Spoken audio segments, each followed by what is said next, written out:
Your parking lot is where ideas go to die. You know the move. Someone brings up something off topic, you say, "Great point. Let's put that in the parking lot." And everyone knows what that means. It means we're never coming back to it. So today I'm showing you a 3-step meeting reset, how to get your meeting back on track without shutting people down, and what to do with those parked items so they don't disappear into the void. Here's the problem. The parking lot isn't wrong, it's just incomplete. There are 2 ways it fails your team. First, in the moment. You redirect someone and they feel dismissed. They stop contributing. Maybe not today, but eventually. Research from Harvard and Cornell found that a single dismissive response can create lasting beliefs about whether it's safe to speak up. Once someone decides my input doesn't matter here, that belief gets hardwired. It's tough to reverse, even if you're supportive later. Second, after the meeting. These parked items never get addressed. Your team learns the parking lot is just a graveyard. Trust erodes. People think, why bother contributing if nothing sticks? Here's what's interesting. A study from the University of Georgia looked at 2 types of facilitation. Process facilitation, keeping the agenda, enforcing the rules, and then there's content facilitation, actually engaging with what people are saying. Process facilitation alone, well, it backfired.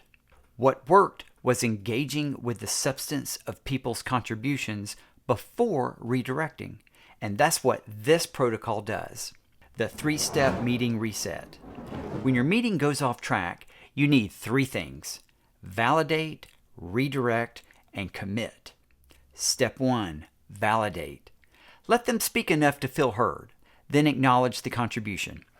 I can see why that's top of mind for you. You're not agreeing, you're not committing to anything, you're just signaling, I heard you, your input matters.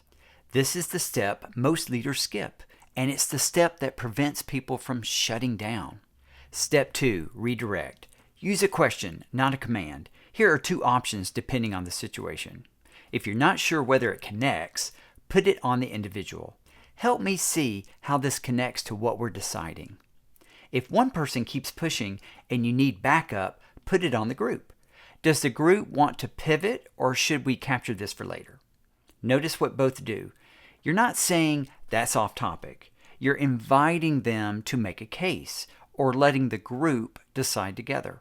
Either way, no one feels shut down. If the topic is parked for later, then move on to step 3, commit. This is where the parking lot gets fixed. You don't just write it down, you assign the W.W.W. Who does what by when. Great, let's capture this, Sarah. Can you own bringing this to Thursday's planning meeting? Say it out loud, make it visible.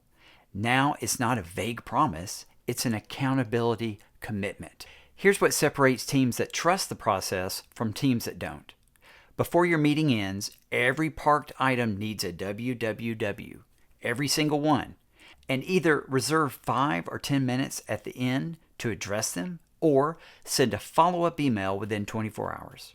If you skip this step, you've taught your team that parking lot is exactly what they thought it was, a black hole. Amy Edmondson in The Fearless Organization calls it the learning zone. It's where you have both high psychological safety and high accountability. You need both. Safety without accountability is a comfort zone. Accountability without safety is an anxiety zone. This protocol gives you both. Here's what I want you to try in your next meeting. When someone goes off topic, just do steps 1 and 2. Validate first, then redirect with a question, not a command. See what shifts. I created a 1-page protocol guide with the exact scripts for all 3 steps, plus the W.W.W. framework. Link is in the description. If this was helpful, please like and subscribe. Hey, thanks for watching. I'll see you next time.